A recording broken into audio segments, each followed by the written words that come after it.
Bonjour, bienvenue sur l'Argus.fr. Aujourd'hui, on va vous parler de la DS4 de seconde génération, la berline compact premium de la marque DS. Elle sera commercialisée en France en décembre 2021. Mais nous, on n'a pas résisté au plaisir de la comparer aujourd'hui dans un premier match statique avec sa rivale principale sur le marché français, l'Audi A3 Sportback.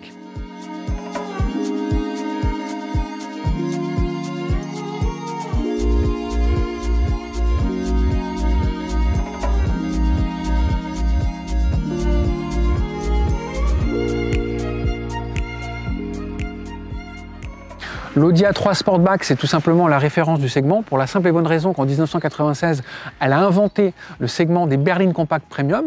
Aujourd'hui, elle en est à la 4e génération. Elle est commercialisée en France depuis le mois de juillet 2020, donc elle bénéficie encore pleinement de l'effet nouveauté. Alors cette seconde génération de la DS4, c'est vraiment les DS 2.0 avec une maturité esthétique, plus de sobriété. On le voit ici avec une calandre affleurante au niveau du bouclier. Le fameux DS Wings, pareil, il réduit la voilure. Alors sur cette finition DS Performance Line, le chrome a été remplacé par des éléments noirs, c'est l'équivalent des S-Line chez Audi.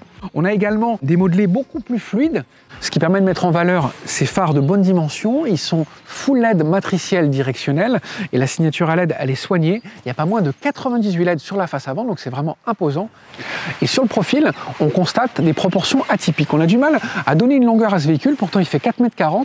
Alors ce qui peut être trompeur, ce sont ces grandes roues, ici 19 pouces, mais qui peuvent atteindre 20 pouces en haut de gamme. Et puis cette cabine qui est plutôt haut perché, on a une garde au sol qui est proche de celle d'un SUV. Alors après, on a sur les flancs des détails typiques DS avec ces poignées de porte affleurantes. Et puis au niveau de la custode, on a vraiment quelque chose de très ouvragé avec cette ligne de pavillon très fuyante. On remarque au passage que le véhicule est bicolore. C'est quelque chose qui est plutôt réservé habituellement aux SUV et très rare dans la catégorie des berlines compactes, donc elle innove en ce sens. Et puis là, on a des lignes vraiment très marquées, une poupe cintrée, une lunette arrière vraiment très inclinée qui lui donne un côté de SUV. À l'arrière, pas de doute, il s'agit bien d'une DS. On le voit ici avec les feux en écaille et la mise en scène ici avec un bandeau laqué de noir. Et pourtant, les designers sont parvenus à revisiter les codes du genre avec des arêtes très saillantes, une poupe cintrée assez verticale, un porte-à-faux qui est très court, qui dynamise l'ensemble. Et ce qui est étonnant, c'est que sous cet angle, on a presque l'impression de voir un Jaguar I-Pace.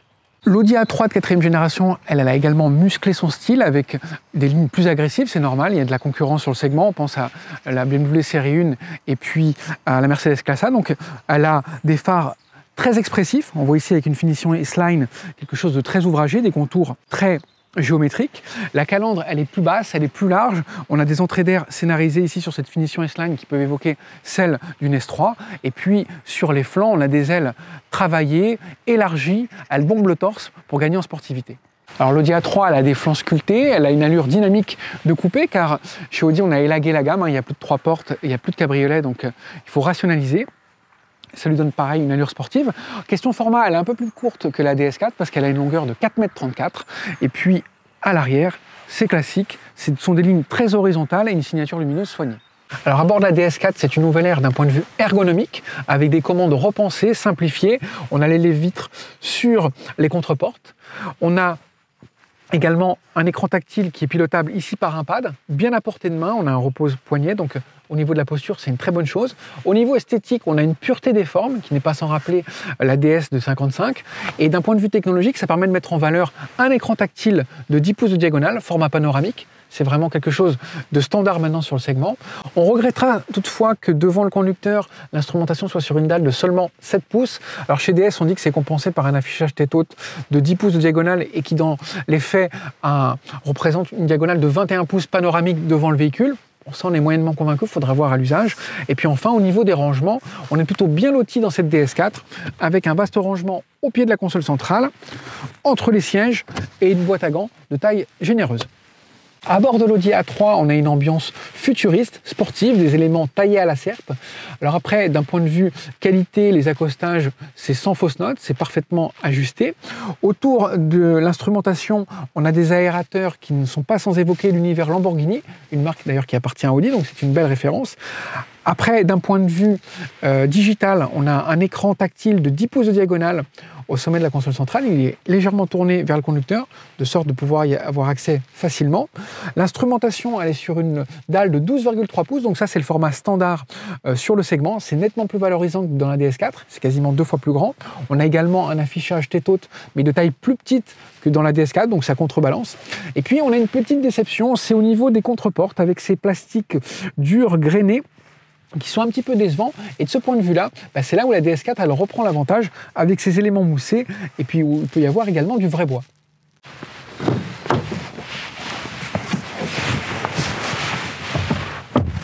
Malgré son allure de SUV coupé et sa ligne de pavillon fuyante, cette DS4 offre une très belle accessibilité, il est facile de s'installer aux places arrière.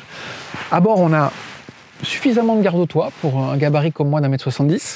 On a également un espace aux jambes généreux au niveau des genoux. On a une cave à pied pour pouvoir les glisser sous le siège avant.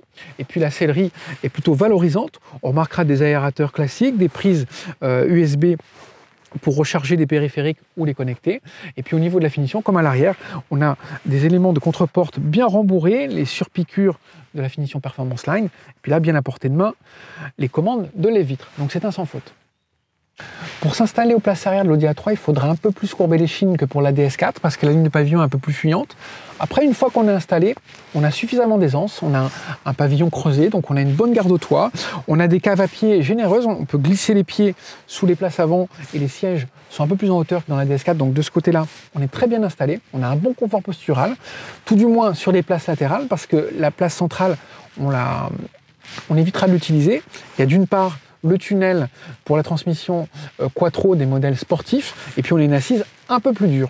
Sinon, au niveau de la connectivité, on a 2 prises USB-C, des aérateurs, donc de ce point de vue connectivité, ça fait quasiment jeu égal avec la DS4.